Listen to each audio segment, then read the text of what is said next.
안녕하세요. 제 이름은 제임스 톰슨입니다.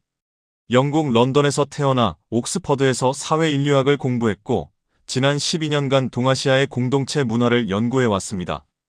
BBC와 채널사에서 다큐멘터리 제작자로 일했고, 2013년부터는 한국에 정착해 이곳 사람들의 삶을 기록하고 있습니다. 제가 한국어를 배우기 시작한 건 2011년이었습니다. 그때만 해도 저는 한국에 1년만 머물 계획이었습니다. 그런데 12년이 흘렀습니다. 왜 떠나지 못했을까요? 그 이유를 찾는 과정에서 저는 하나의 단어와 마주했습니다. 정. 영어로 번역되지 않는, 그러나 이 나라를 이해하는 가장 중요한 열쇠였습니다. 2013년 12월, 제가 한국에 온 지 석 달쯤 되었을 때입니다. 서울 종로 뒷골목 작은 국밥집 앞에서 저는 멈춰 섰습니다. 영하 10도의 추운 날씨였습니다. 식당 주인 할머니가 노숙자에게 국밥을 내주고 계셨습니다. 천천히 드세요. 더 필요하면 말하고요. 돈을 받지 않으셨습니다. 그 모습을 보며 저는 생각했습니다. 자선이구나. 그런데 다음 날도, 그 다음 날도 저는 같은 풍경을 봤습니다. 그것도 여러 곳에서요. 떡볶이 장사하는 아주머니는 학생들에게 덤을 주셨고, 슈퍼마켓 주인은 홀로 사는 노인에게 배달을 해주셨습니다. 이게 자선일까, 아니면 다른 무언가일까? 저는 궁금했습니다. 영국에서 자선은 제도였습니다. 단체를 통해, 시스템을 통해 이루어졌습니다. 그런데 여기서는 달랐습니다. 이것은 제도가 아니었습니다. 일상이었습니다. 그리고 그 일상 속에 정의라는 보이지 않는 법칙이 작동하고 있었습니다. 한국은 어떻게 이렇게 빨리 일어섰을까? 경제학자들은 정책을 말하고 역사학자들은 교육을 말합니다. 하지만 저는 다른 답을 찾았습니다. 수치로는 보이지 않는, 그러나 이 나라를 지탱한 힘. 그것이 바로 정의였습니다. 솔직하게 고백하겠습니다. 처음 6개월, 저는 한국의 정문화가 불편했습니다. 아니, 때로는 답답하기까지 했습니다. 첫 번째 충격은 제가 살던 오피스텔에서 일어났습니다. 이사 온 지 일주일 만에 옆집 아주머니가 찾아오셨습니다. 혼자 사세요? 이거 김치인데 드세요. 저는 당황했습니다. 영국에서는 이웃과 인사만 나눴지 음식을 주고받지 않았습니다. 아, 감사합니다만. 괜찮습니다. 제가 거절하자 아주머니는 난처한 표정을 지으셨습니다. 그래도 김치통을 문 앞에 두고 가셨습니다. 저는 이해할 수 없었습니다. 왜 낯선 사람에게 음식을 주는 걸까? 그리고 왜 제 거절을 받아들이지 않는 걸까? 두 번째 당혹감은 회사에서 왔습니다. 다큐멘터리 촬영을 위해 현지 제작사와 일하게 되었는데 첫 회식 자리가 낯설었습니다. 선배들이 제 술잔을 채워주고 반찬을 제 접시에 올려주셨습니다. 많이 먹어. 여기 이것도 맛있어. 저는 속으로 생각했습니다. 저는 어른인데 제가 알아서 먹을 수 있는데. 그런데 거절하면 서운해하셨습니다. 왜 입에 안 맞아? 아니, 그게 아닌데. 어떻게 설명해야 할까요? 영국에서 우리는 배웠습니다. 상대방의 공간을 존중하라고. 원하지 않으면 강요하지 말라고. 그게 성숙한 태도라고. 그런데 한국에서는 그 원칙이 통하지 않았습니다. 괜찮습니다라고 말해도 사람들은 계속 챙겨주었습니다. 혼자 할 수 있습니다라고 해도 함께하려 했습니다. 저는 답답했습니다. 왜 제 말을 듣지 않는 걸까? 왜 이렇게까지 관여하는 걸까? 그때는 몰랐습니다. 이것이 무례가 아니라는 것을요. 이것이 그들에게는 당연한 것이었다는 것을요. 그리고 이 당연함에는 깊은 역사가 있다는 것을요. 제 생각이 바뀌기 시작한 건 한 번의 사건이 아니라 여러 순간들의 축적이었습니다. 첫 번째 순간은 2014년 봄이었습니다. 저는 몸살이 심하게 났습니다. 혼자 사는 외국인에게 감기는 고독한 일입니다. 약국에 가려고 비틀거리며 나왔는데 복도에서 그 옆집 아주머니를 만났습니다. 얼굴이 왜 그래요? 어디 아파요? 저는 대답도 제대로 못했습니다. 그런데 1시간 후 초인종이 울렸습니다. 아주머니가 죽을 끓여오셨습니다. 이거 먹고 약 먹어요. 나중에 그릇 주면 돼요. 저는 그제야 깨달았습니다. 아, 이게 정이구나. 이것은 친절의 문제가 아니었습니다. 그냥 당연한 거였습니다. 같은 건물에 사는 사람이 아프면 챙기는 게 당연한 거였습니다. 영국에서라면 저는 혼자 해결했을 겁니다. 아니, 혼자 해결하는 게 맞다고 생각했을 겁니다. 하지만 그날 저는 느꼈습니다. 혼자서도 할 수 있지만 함께하는 게 나쁘지 않다는 것을요.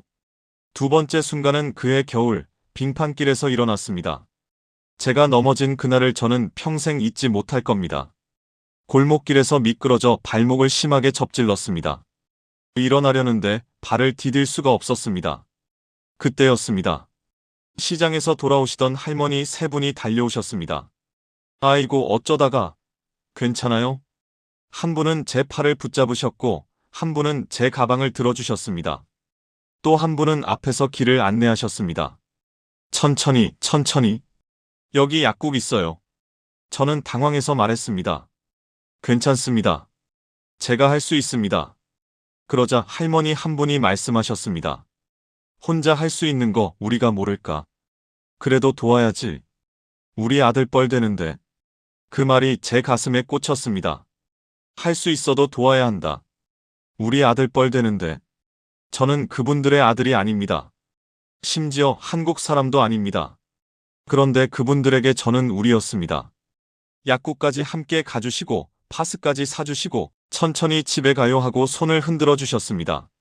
저는 그날 밤 제 방에서 한참을 생각했습니다. 영국에서라면 어땠을까? 아마 누군가 구급차를 불러주었을 겁니다.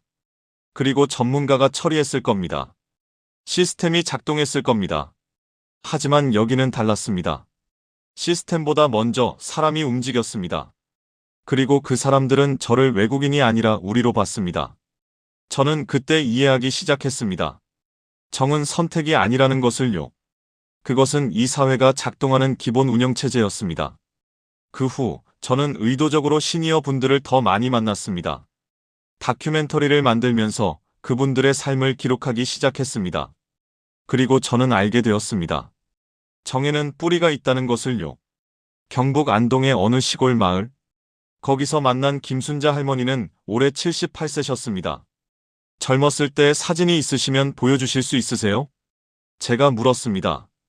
할머니는 낡은 앨범을 꺼내셨습니다.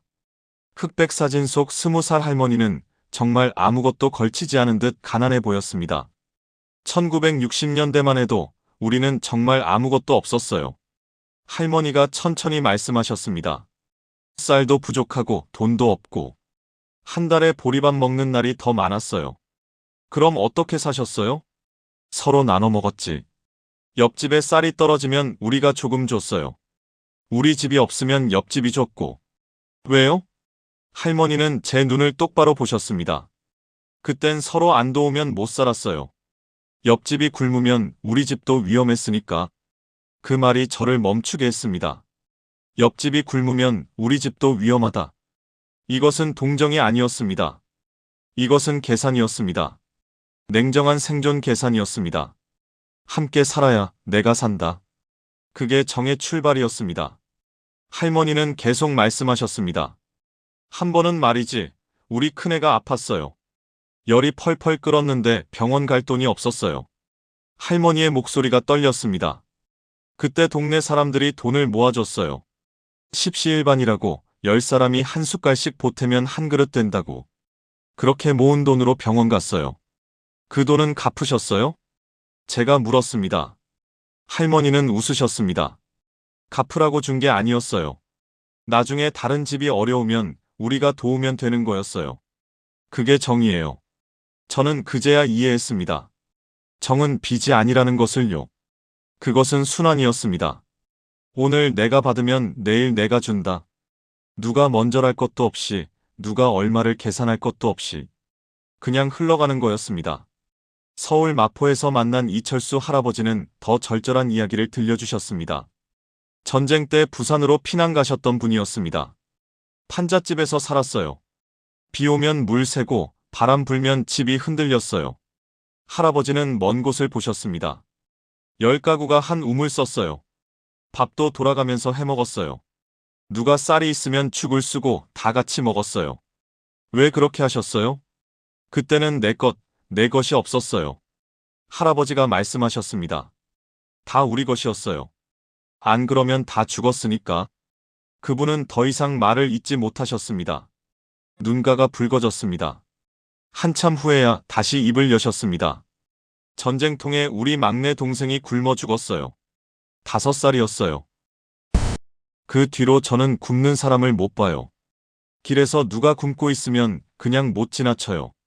저는 그날 눈물을 참았습니다. 카메라 뒤에서요. 정은 낭만이 아니었습니다. 그것은 생존이었습니다. 혼자서는 살 수 없는 시대에 사람들은 서로를 묶었습니다. 그 끈이 정이었습니다. 그리고 그 끈은 평화가 온 후에도 풀리지 않았습니다. 그렇다면 지금은 어떨까요? 한국은 이제 가난하지 않습니다.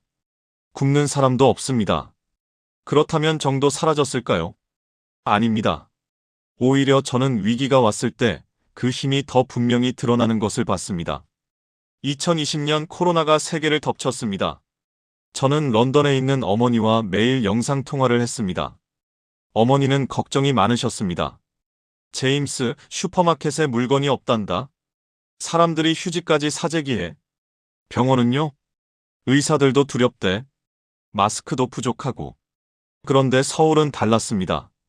물론 두려움은 있었습니다. 하지만 사람들은 다르게 움직였습니다.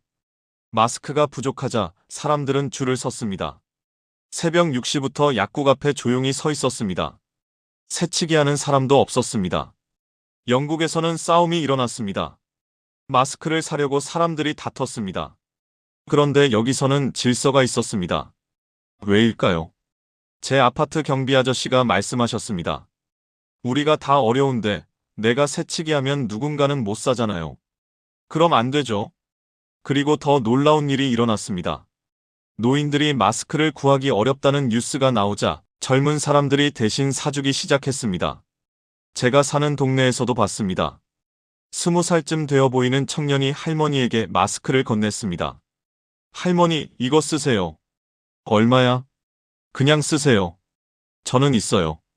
할머니는 손을 내저으셨습니다. 아니야, 돈 줄게. 괜찮아요. 다음에 저 배고프면 할머니가 밥 사주세요. 둘 다 웃었습니다. 저는 그 장면을 보며 생각했습니다. 아, 이게 정이구나. 할머니와 청년은 가족이 아닙니다. 아는 사이도 아닙니다. 그런데 그들은 연결되어 있었습니다. 보이지 않는 끈으로요. 또 다른 장면도 있었습니다. 작은 식당 주인 아주머니가 의료진에게 도시락을 무료로 배달했습니다. 우리는 집에 있지만 저 사람들은 위험한 곳에서 일하잖아요. 아주머니의 식당도 손님이 없어 어려웠습니다. 그런데도 나눴습니다. 지금 안 도우면 언제 도와요? 다 같이 힘든데. 저는 영국 친구에게 이 이야기를 했습니다. 친구는 말했습니다. 여기도 자선단체들이 움직였어. 시스템이 있잖아. 하지만 한국은 시스템이 아니야. 사람들이 그냥 움직였어. 무슨 차이야? 저는 한참을 생각했습니다. 시스템은 누군가 설계해야 해. 하지만 정은 설계가 필요 없어. 그냥 작동해. 그게 차이였습니다. 정부가 완벽하지 않았을 때도 시민들이 서로를 챙겼습니다. 시스템이 느릴 때도 사람들은 빠르게 움직였습니다. 왜냐하면 그게 당연했으니까요. 어느 할머니는 제게 이렇게 말씀하셨습니다. 전쟁도 이겨냈는데 이까지 병쯤이야. 우리 함께 이겨내면 돼. 혼자는 약해도 같이 하면 강해. 저는 그때 확신했습니다. 정은 과거의 유물이 아니라는 것을요. 그것은 지금도 이 나라를 지탱하는 보이지 않는 기둥이었습니다. 12년이 지난 지금 저는 여전히 한국에 있습니다. 이제 저는 이 나라의 언어로 생각하고 이 나라의 방식으로 살아갑니다. 옆집 아주머니가 반찬을 주시면 받습니다. 그리고 다음에 제가 좋은 걸 먹을 때 나눕니다. 회사 후배가 힘들어하면 저녁을 삽니다. 그리고 그 후배도 언젠가 다른 누군가를 챙길 거라는 걸 압니다. 이게 정입니다. 거창하지 않습니다. 제도도 아닙니다. 그냥 흐르는 겁니다. 세계는 지금 개인주의를 말합니다. 나를 먼저 챙기고 나의 권리를 주장하라고 합니다. 그것도 맞습니다. 저 역시 그렇게 배웠습니다. 하지만 한국에서 살면서 저는 다른 가능성을 봤습니다. 나와 우리가 대립하지 않아도 되는 사회. 내가 잘 살기 위해서 우리가 함께 살아야 한다는 것을 아는 사람들. 그들은 가르치지 않습니다. 그냥 보여줍니다. 반찬 하나, 손길 하나, 마스크 하나. 그런 작은 것들로요. 제가 영국 친구들에게 한국 이야기를 할 때 그들은 묻습니다. 그게 효율적이야? 시스템이 더 낫지 않아? 저는 이제 이렇게 대답합니다. 효율의 문제가 아니야. 이건 살아남는 방식이야. 한국이 쉽게 무너지지 않는 이유. 수치로 측정되지 않는, 그러나 분명히 존재하는 힘. 그것이 정의입니다. 위기가 와도 이 나라는 버팁니다. 시스템이 흔들려도 사람들이 서로를 잡아줍니다. 왜냐하면 그들은 알고 있으니까요. 혼자는 약하지만 함께하면 강하다는 것을요. 어쩌면 세계가 배워야 할 건 한국의 기술이나 경제 성장이 아닐지도 모릅니다. 사람과 사람이 어떻게 연결되어야 하는지, 위기가 왔을 때 무엇으로 서로를 지켜야 하는지. 그 답이 여기 있습니다. 조용하지만 강합니다. 보이지 않지만 분명합니다. 거창하지 않지만 무너지지 않습니다. 그것이 정의입니다. 그리고 그것이 지금도 한국을 지키고 있습니다. 저는 이제 압니다. 제가 왜 12년째 이곳에 머무는지를요. 이곳에는 제가 영국에서 잃어버린 무언가가 있습니다. 연결. 그리고 그 연결 속에서 느끼는 혼자가 아니라는 안도감. 그것이 정의입니다. 감사합니다.